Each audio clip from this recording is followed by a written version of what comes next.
Hello folks, and here we are, quick vlog, just to start off 2026. I'm a little bit behind this year. I haven't even done any drawing, painting or anything, or even any music for the other channels. I've been sorting my spaces out and trying to get everything so I can work efficiently. I'm nearly there.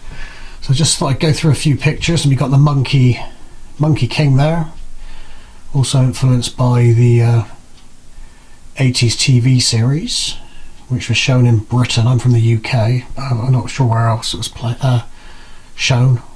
Well, I don't know if it was shown in America or not, but it was made in Japan. But the Monkey King is a Chinese myth.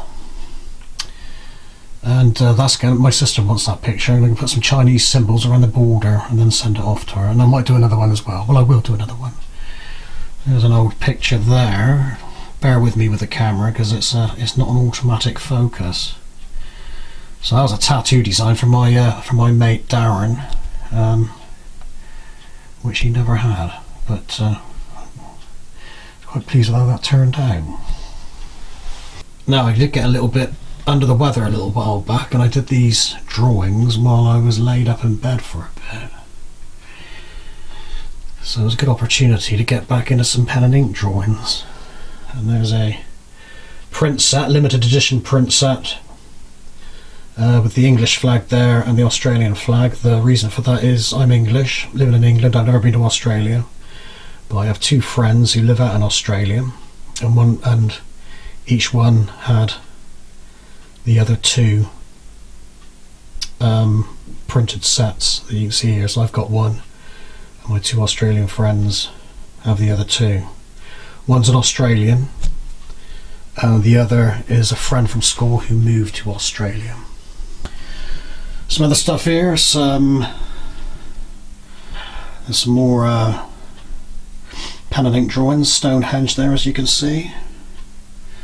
That was good fun. I actually used AI to create a reference picture, and then drew the picture freehand using the AI picture as the reference. So inspired by AI, well, inspired by Stonehenge, put through AI, and then a human, myself, drew from the AI inspired picture. There's a silly thing, well, not a silly thing, well, it is a silly thing. 1973 brew, just to mess around, trying out some blending coloured pencils. I was quite pleased how that turned out, although I did mess the shadow up a little bit. Don't tell anybody. I was quite happy how the actual bottle turned out. At the top there, just a play on video games, retro games. I might go through these pictures individually at some point. Just quickly go through now. I think I put this on the channel already. That's Android. Play on words, of course. There we are. I'm going to do another one of those, like side view, kind of exploit that theme. There's a print there of the my Birth of the Red Dragon. Just beyond my Cypher Zero mask. That's in another video to make this mask. So that's the model making channel. Anyway, just to be quick, that mask is for a electronic music endeavour by myself called Cypher Zero. And that came in, the mask came in like a kit type thing, and you assemble it together. But I decided to put a paint. Well, I want to put a paint job on it. And that's the color code for branded color code for Cypher Zero. And there's another mask. There's number 2. He goes through like a process, like a regeneration, like Doctor Who. So that's the first one there.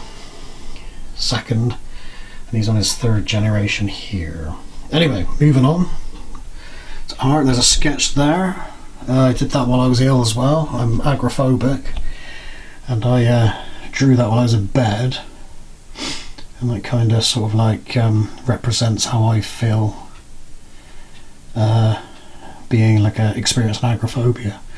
That's my little bungalow that I live in on top of a floating island, sort of inspired by Roger Dean. He used to do who has done some floating island type pictures. Anybody interested in retro video games from the 80s, Attic Attack there, ZX Spectrum, popular computer in the UK. Alien up there, just a sketch of Alien and a tribute to Van Halen behind it with the Van Halen stripes.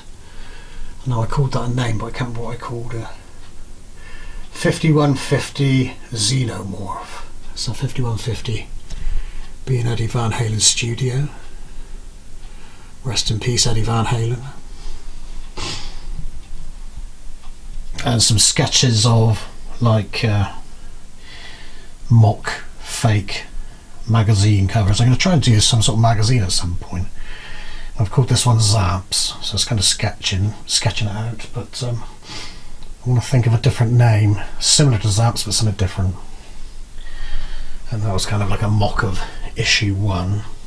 I'm also thinking about doing a fantasy game book at some point and work on the illustrations over the course of time. And I might incorporate that with the Zap, my fantasy Zap magazine.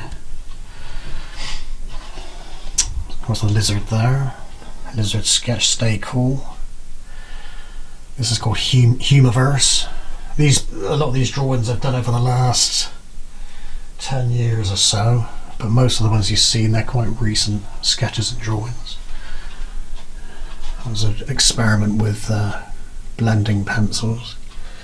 A Cypher Zero conception. There's a little embryo android. Easter Egg Island there, a sketch and pencil. I did that quite a long time ago actually. Probably 20 years ago probably. And a recent sketch here of an alien sorceress, which is, I think I put that on the channel. Yes, I have put it on the channel. Rubik's Lube, just a silly, jovial, let's get it focused, Rubik's Lube, play on Rubik's Cube from the 80s, daft, silly. Starquake, I don't know if anybody's familiar with Starquake. A video game, another video game from the 80s, a ZX Spectrum. Most computers back then, in those days, ZX Spectrum, Amstrad CPC. I played on the Amstrad CPC, great version. Get it for the Commodore 64 and all those machines, plus the 16-bit computers, Amiga and Atari ST, I do believe. ZX Spectrum, Commodore 64 and Amstrad CPC being 8-bit, as you might well know. And a classic in the day, Jet Set Willy. Played that first time on the ZX Spectrum, everybody's favourite, but I always found it quite hard. So a silly sketch there of a dragon. What did I call that? Amber Dragon, Dragon Amber or something. And this is the current painting which I'm working on at the moment. So I wanted to have this finished by the end of last year, but I'm so behind on everything, and then I thought I'd get done in January. It's now February, and hopefully get this finished in February. I want to put some kind of saliva drops all over the paint, and to give it that wet, moist look, and like over the sort of offal around the eye, and to make it as grotesque as I possibly can. So anyway, folks, we'll see what happens over the course of time, and hopefully get some more videos out shortly with paintings and drawings on the go, works in progresses and finished pieces. I might do some time-lapse videos at some point. I need to set the camera up. I've got my tables all sorted out, and hopefully get some time-lapse videos if anybody's interested. Anyway, hope all is well. Thanks for watching. Don't forget to like and subscribe, and best wishes to you all. Over and out for now.